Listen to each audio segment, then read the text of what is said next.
오늘이 5월 마지막 주일이 됐네요. 해마다 모든 교회들이 5월달은 가정의 달이라 이렇게 정하고 가정의 소중성을 말씀으로 묵상하면서 은혜를 받지요. 저희 교회도 5월달에 들어와서 첫 주일에는 우리 집에 가훈이라 해가지고 데살로니가 전서의 말씀으로 8가지 바울 사도가 당부한 귀한 말씀을 가훈처럼 자녀들에게 교육을 시키자고 말씀을 드린 기억이 납니다. 그리고 어머니 주일인 둘째 주일은 사무엘의 위대한 신앙의 어머니 한나의 삶을 우리가 묵상하면서 어머니의 위대한 힘을 묵상하게 됐지요. 그리고 셋째 주와 지난 주에는 룻기서에 있는 말씀을 가지고 전전 주일에는 위대한 신앙의 여인 룻에 관하여 말씀을 첫 시간 했고, 지난 주일에는 보아스와 룻이라 이렇게 해서 룻이 보아스에게 사랑받은 친절을 받고 은혜를 받은, 그래서 이삭을 줍는 데 도움을 받은 그런 대목을 우리가 묵상할 때에 룻이 시어머니를 따라 베들레헴으로 온 것은 선택을 바로 했으니 하나님이 축복해 주신다는 말씀을 묵상했습니다. 오늘은 3장에 있는 말씀을 가지고 제목을 룻과 보아스 이렇게 정했습니다. 사실은 룻과 보아스에게 관계를 맺어주는 시어머니 나오미의 계획을 룻이 순종하여 시어머니의 말씀 따라 오늘 본문 보아스의 타작마당에 들어가는 과정을 본문으로 정했으니 보아스의 친절함, 보아스의 계획, 나오미의 친절함, 나오미의 계획을 말씀을 드리기 때문에 나오미라는 이름이 제목에 나와도 좋은데, 그러나 우리가 주인공들인 룻과 보아스, 보아스와 룻에 관하여 묵상하기 때문에 오늘은 룻과 보아스 이렇게 제목을 정했습니다. 자, 룻과 보아스나 보아스와 룻과스나 같은 내용인데 이제 오늘은 지난 시간에 이어서 말씀을 이어보도록 하겠습니다. 가정의 소중성은 두말할 여지가 없지요. 아일랜드의 소설가 조지 무어라고 하는 사람은 말하기를, 사람은 그가 필요로 하는 것을 찾기 위하여 온 세상을 두루 다니며 여행하며 찾아보다가 결국은 찾지 못하고 자기 집으로 돌아와서 찾았다는 그런 문구를 기록했습니다. 소설가이기 때문에 참으로 모든 사람들의 가정은 소중하지요. 그래서 하나님은 가정을 허락해 주시고 가정을 축복해 주시고 그 가정에서 자녀가 부모님을 공경하는 것을 귀히 여겨서 수천대의 복을 받을 것이라고 하나님이 분명히 말씀해 주셨지요. 제가 나이가 들고 여러분 앞에 누누이 말씀을 드렸지만 이제 지난 날을 회상하면서 하루하루 살아가는데 내가 늘 반성한다는 말을 많이 했습니다. 이건 듣기 좋은 말로 한 말이 아니라 실제로 과거를 생각해 보니까 내가 그때 왜 그랬을까? 내가 잘못했다. 내가 그때 판단을, 내가 그때 행동을, 내가 그때 말을 잘못했다. 그런 반성을 제가 지금 많이 하면서 살고 있다고 말씀을 드렸습니다. 이렇게 말씀을 드리면서 종합해 보면 부모님을 향한 불효가 가장 많이 반성이 됩니다. 나이가 많고 보니까 부모님을 향해서 너무 소중하게 여기지 못하고 불효한 모습들이 마음에 늘 괴로움으로 가져옵니다. 이렇게 말씀 들으면 몇 주 전에는 어머니가 일찍 돌아가셨던데 무슨 부모님에게 불효했습니까? 하지만 그래도 부모님을 통하여 세상에 태어났기 때문에 부모님을 향한 마음속에 기억이 남는 것은 부모님 일찍 돌아가셨건 아니면 장수하셨건 자녀들 마음에 남는 법이지요. 아마 여러분들이 이렇게 말씀을 드리면 나도 나의 부모님에게 라는 생각이 들 것입니다. 부끄럽지만은 어린 날 어머니가 나에게 해준 일들이 몇 가지 기억이 나네요. 이빨을 제가 이를 닦을 줄 몰랐겠지, 어렸을 때니까. 근데 소금을 곱게 깨가지고 어머니의 손가락으로 이를 닦아주는 것이 그때는 굉장히 고통스러웠고 아팠지만 지금 생각해 보면은 자식을 사랑하는 어머니의 손길이 지금은 새롭게 생각이 납니다. 그런가 하면 부끄럽고 창피한 일이지만 그때 어렸을 때는 시골에서 살면서 흙 속에서 살았는지 몰라도 손등에 새카맣게 때가 묻어요. 날마다 세수를 한다고 하는데도 새카맣게 때가 묻고 구두약보다는 조금 연한 색깔이 하여간 새카맣게 때가 묻고 그 때가 내주는 터져요. 그게 어린 때 저희들의 살, 나만 아니라 우리 또래 아이들이 다 그렇게 산 것 같아요.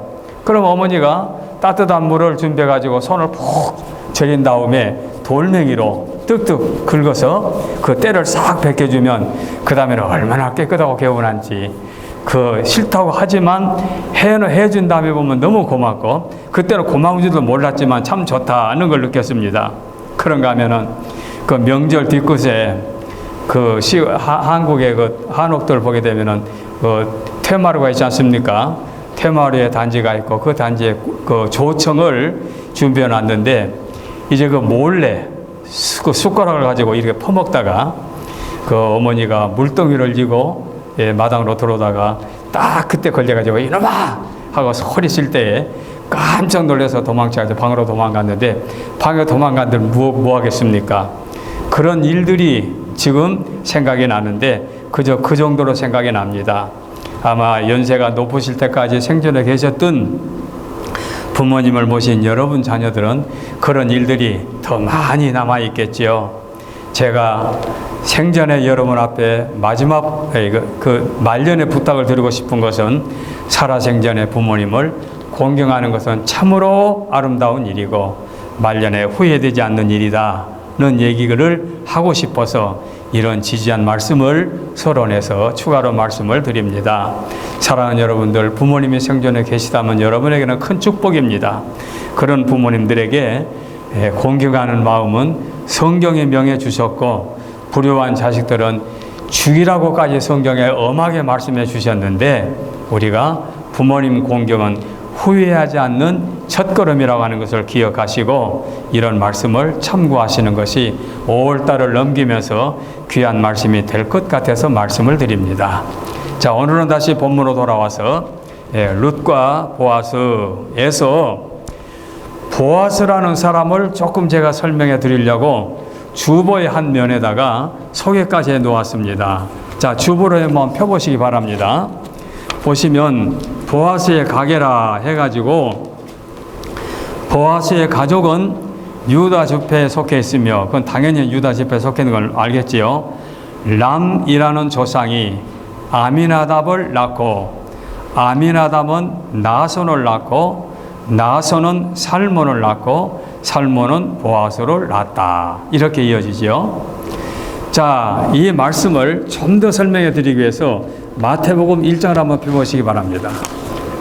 마태복음 1장을 보게 되면 아브라함과 다윗의 자손 예수 그리스도의 계보라 그렇게 나오죠.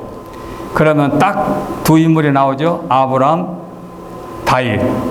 그럼 오늘 이왕 말이 났었기 때문에 아브라함부터 다윗까지를 쉽게 제가 설명하고 넘어가겠습니다. 이게 1대지입니다. 자, 아브라함이 이삭을 낳고 이건 여러분 아시죠? 아브라함이 100세 이삭을 낳았으니까 이삭이 대를 이어 이제 아브라함의 아들로 장자의 직분을 이어받지요. 그 다음에 이삭이 야곱을 낳고 이삭이 쌍둥이를 낳는데 에서와 야곱을 낳는데 야곱이 동생으로 태어났는데 형에게서 결국은 장자의 분깃을 팥죽으로 사게 된 것까지 여러분 아시죠? 그러니까 아브라함, 이삭, 야곱까지는 우리가 안단 말입니다. 그 다음에 야곱이 유다와 그의 형제들을 낳았다 이렇게 나옵니다. 여기도 여러분 아실 거예요. 야곱이 유다와 그 형제를 낳았는데 형제가 몇입니까?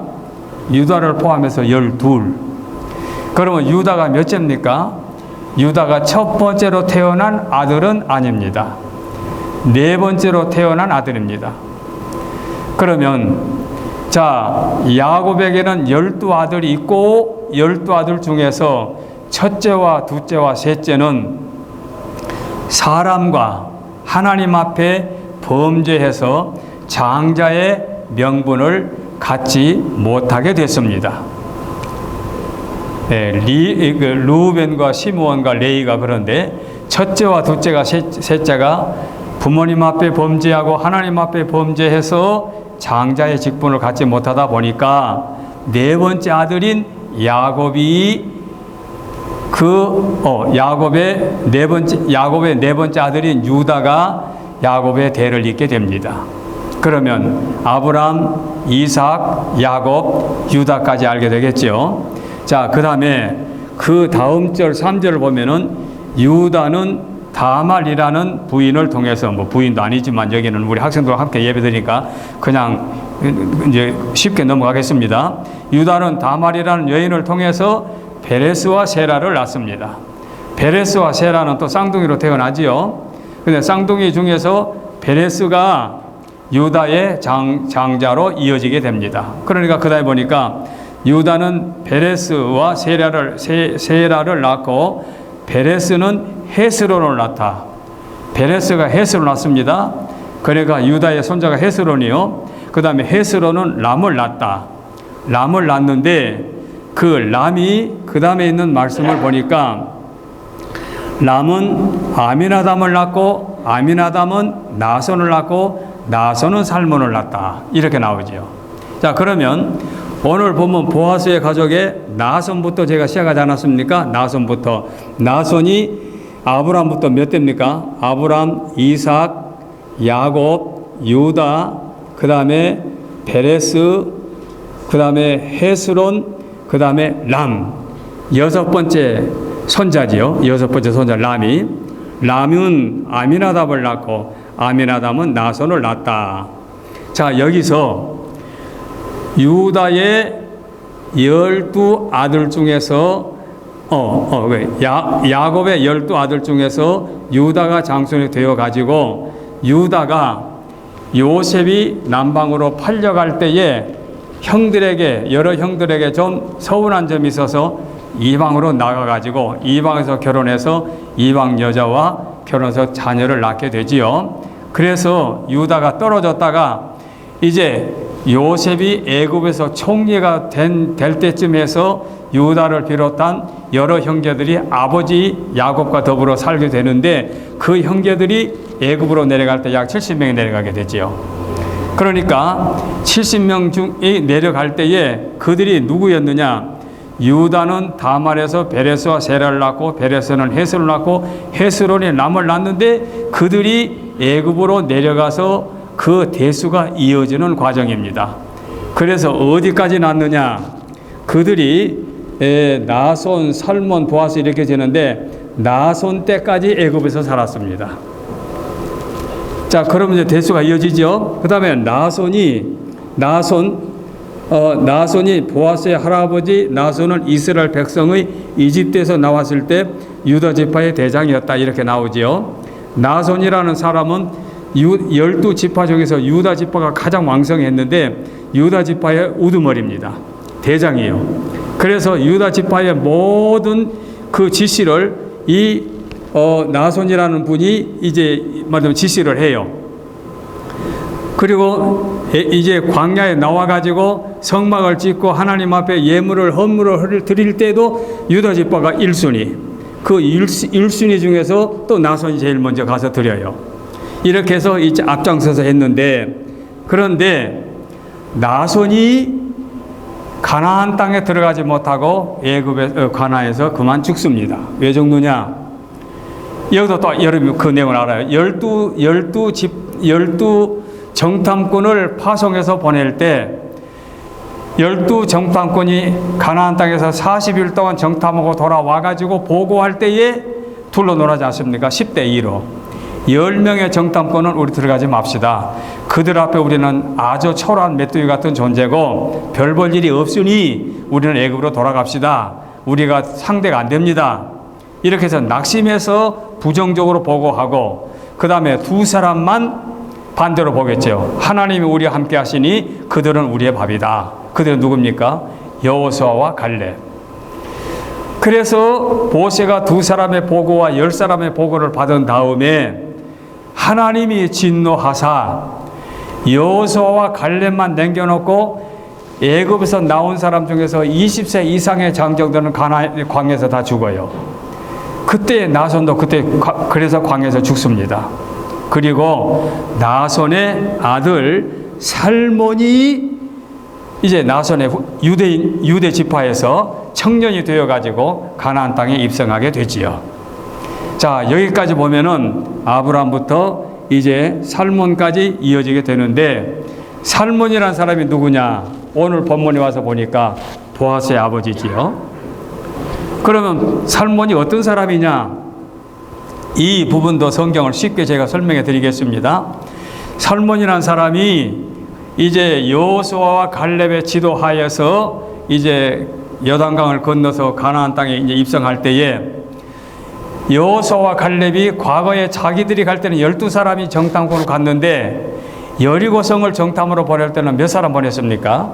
2사람 보냈죠. 2사람. 이름은 안 나옵니다만 2사람을 보냅니다. 2사람을 보낼 때 누구라고 성경에 나오지는 않았지만 성경학자들이 추측컨대 그 중에 살몬이 하나 포함되었을 것이다 라고 합니다. 그 근거는 무엇인가 하니, 유다 지파죠, 지금 살몬이. 그런데 12 정탐꾼 중에서 유다 지파의 한 사람 갈렙이라고 하는 사람이 지금 살아있잖아요.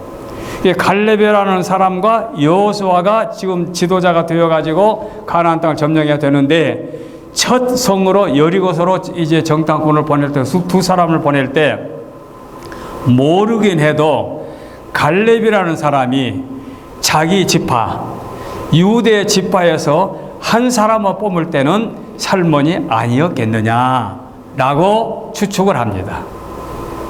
그래서 살몬과 또 한 사람, 2사람이 정탐으로 가가지고 거기서 라합이라는 기생의 집에 머물러서 목숨을 부지하고 성을 탈출해서 데려왔다. 이제 넘어왔다.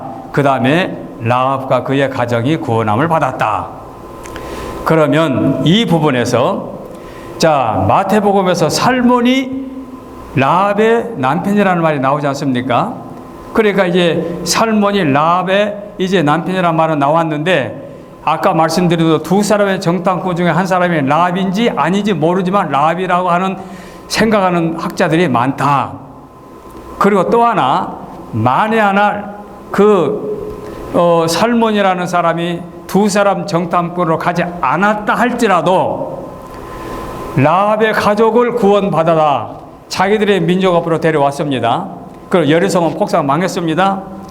구원받은 백성들을 이스라엘 백성들이 얼마나 환영하겠습니까? 구원은 받았습니다마는 환대는 못했을 겁니다. 그러나 누가 그들을 돌봤겠느냐? 가장 강력한 큰 유다 지파에서 돌보았을 것이고, 유다 지파에서 살몬이라는 사람이 그 라합을 비롯한 그 가족을 돌봐 주었을 것이다. 그러다가 라합과 결혼하여 가정을 이루게 되었을 것이다. 이렇게 이제 해석을 해 나갑니다. 그러면 이제 라합이 살몬과 결혼해서 보아스를 낳았다는 얘기지요. 이것이 이제 다시 또 본문으로 돌아온 겁니다. 그럼 보아스라는 사람은 자기 어머니가 누굽니까? 이방 여인 라합이지요. 전직 기생이었던 여인이 그의 어머니였습니다.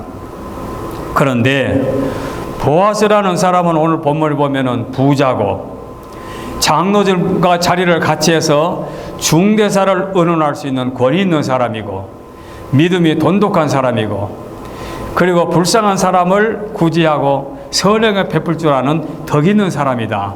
그러니 완벽한 사람이다. 그래서 한국에서 재밌는 얘기들 많아요. 나이 많은 처녀들이 모아가지고 어디 내 신랑감으로 보아스 같은 사람 없나, 이렇게 이제 그 보아스라는 이름을 인용하는 그런 경우가 있어요. 그거 왜 그러냐? 보아스는 부자지, 권위도 있지, 덕도 있지, 믿음도 있지, 완벽한데 노총각이지 않느냐. 그러니 나도 그런 사람이 있으면 결혼하겠다. 이렇게 말하는 그런 그 이야기가 있어요.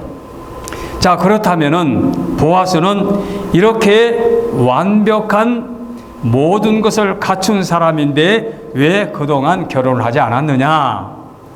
그때의 나이가 얼마쯤 됐을까? 추측을 하기를 루시라고 하는 여인이 처음 10년 전에 결혼할 때 한 25세쯤으로 한번 생각해 보자. 근데 결혼을 해서 10년이 됐는데 남편이 죽고 아이도 갖지도 못하고 남편이 죽었는데 10년이 흘렀다.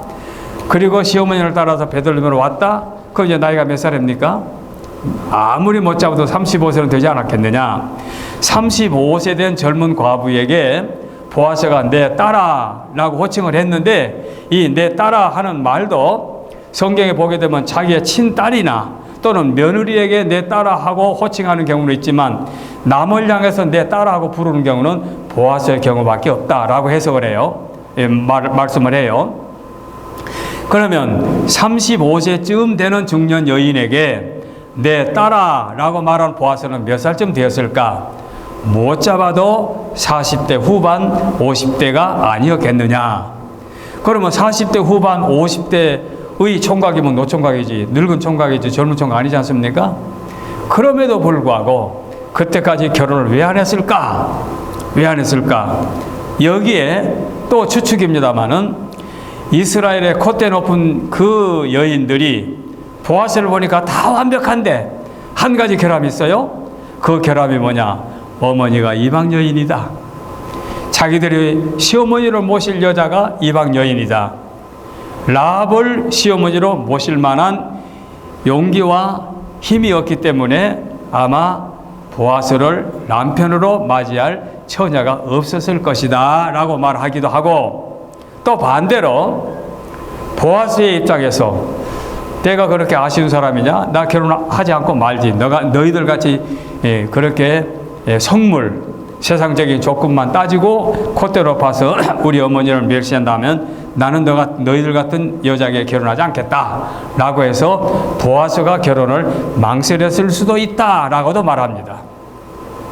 하여간 그 부분은 어머니를 향한 한 가지 약점이 있다는 얘기를 말하는 거겠지요. 어쨌든 우리가 그때 그 시대를 알지 못하기 때문에 보아스가 노총각이 될 때까지 결혼하지 못한 이유가 뭔지는 몰라도 그런저런 연유로 보아스는 결혼하지 않고 있다가 오늘 본문에서 룻을 만나게 된 겁니다. 자, 룻에게 보아스가 먼저 이제 청혼한 것이 아니라 이제 본문으로 돌아와서 시어머니 나오미가 룻이 이제 그 이삭을 주어가지고 온 다음에 그 경위를 설명을 들어보니까 곡식 이삭알도 나달도 넉넉하게 가지고 왔지요. 근데 그 며느리에게 이야기를 들어보니까 보아스의 밭에서 친절을 받고 또 점심도 같이 논아 먹고 점심에 충분히 먹고 나머지를 가지고 와서 또 시어머니와 또 저녁으로 먹고 그 다음에 곡식도 넉넉하게 가져오고, 이런 과정을 보니까 보아스가 친절을 베푸는데 자기네들의 집안에 자기 죽은 남편과 자기 아들들의 집안의 친족인데 그래서 어떤 학자들은 아마 그 나오미의 아들들의 육촌쯤 됐을 거다라고도 말을 해요. 그러니까 엘리멜렉의 조카쯤 되었다면은 올라가면 사촌은 아니고 한 육촌쯤 되었을 거다라고도 말하는데, 좌우간 그런 그 보아스에게 친절을 받은 자기 며느리를 보니까 나오미가 너무 고맙지요. 그래서 주께서 내게 복 주시기를 원하노라 라고 하면서 축복을 빌어주는데 이제 나오미의 계획을 세웁니다. 그 계획이 뭐냐? 오늘 본문이에요. 오늘 본문에 자, 보아스가 타작마당에서 타작을 합니다. 그러니까 타작마당도 아마 도시에서 사신 분들은 잘 모르시는 분 계실 거예요. 시골에 가면은 타작하는 장소가 따로 있어요. 바람이 잘 통하고 반반하게 닫아놓은 데서 이제 그 곡식을 갖다 깔아놓고 이제 그 도리깨로 치는 그런 그 타작을 하는데, 타작에서 이렇게 이제 바람에 날리면은 건물은 날아가고 나달만 밑에 떨어지게 되지 않습니까? 그런 타작인데 이 보아스의 경우는 엄청난 그 보리 수확을 하기 때문에 타작마당에서 일이 많지요. 그래서 정일토록 타작을 하고 그 다음에 저녁이 되어서 집으로 돌아가지 않고 타작마당 한 곳에 오늘날 말하면 텐트를 쳐놓고 거기다 아마 들어가서 잠을 자는 그런 경우겠죠. 이런 걸 나오미가 계산해 놓고 네가 몸을 깨끗이 씻고 밤중쯤 되었다가 이 보아스가 침소에 들어가게 되면 네가 조용히 그 안에 들어가라. 그래서 그대로 하자니 얼마나 창피스럽고 힘듭니까? 그러나 시어머니의 말씀에 순종했습니다. 순종하고 그대로 가서 이제 이불자락 밑으로 들어갔는데 처음에는 몰랐지요. 보아스가 잠을 자면서.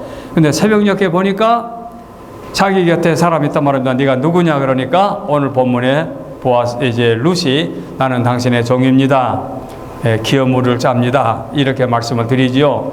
그때에 보아스가 이제 너는 부자건 가난하건 간에 젊은 여자로서 젊은 남자에게 관심을 갖지 않고 이렇게 오직 시어머니를 위해서 열심히 일하는 네 모습이 아름답다 하면서 말하자면 룻에게 또 축복을 빌어주지요. 이것이 보아스의 아름다운 행동입니다.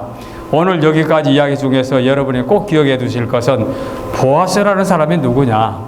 보아스라는 사람이 이새의 조상으로 이어지게 되는데 아브람부터서 다윗까지의 과정 속에서 보게 되면 아주 처음에는 우리가 이 성경을 처음에 접할 때는 성경의 마태복음, 신약 성경을 보게 되면 이해를 못할 부분이 많잖아요.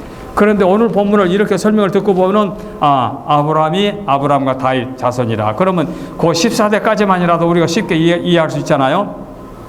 아브라함의 자손 아들 이삭, 이삭의 아들 야곱, 야곱의 아들 유다. 그 다음에 유다는 베레스, 베레스는 헤스론, 헤스론은 람, 람은 아미나답, 아미나답은 나손.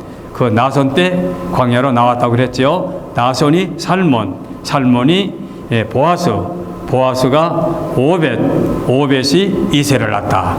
이새는 다윗의 아버지. 그러면 벌써 다윗까지는 우리가 또 그 열왕을 우리가 역대를 알 수 있잖아요. 이렇게 해가지고 이제 다윗의 조상으로 이렇게 룻이 등재된 것은 오늘 본문의 과정에서 이어지게 된 것입니다. 오늘 우리는 이 말씀 속에서 기억할 것은 시어머니와 며느리의 과정 속에서 시어머니가 며느리를 얼마나 사랑하는지를 우리가 알게 됩니다.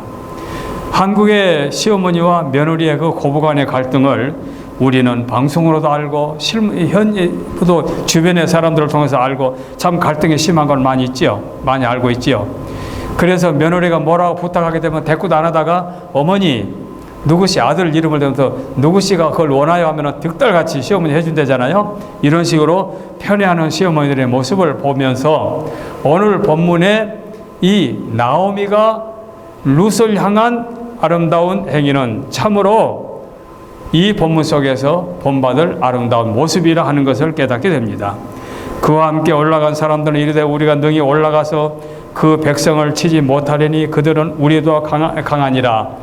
열두 정탐꾼 중에서는 가나안 땅의 모든 과정을 포기하고 두려워했지만은 그래도 하나님께서 대를 이어서 믿음으로 이 보아스의 조상을 통해서 대를 잇게 하신 하나님의 언약의 하나님은 오늘날 우리에게 약속된 메시아를 보내주셨는데 그 메시아가 혈육으로 유다의 지파에서 왔고 유다 지파에서 보아스가 태어났는데 자 베들레헴 하게 되면 뭐가 딱 머릿속에 생각납니까?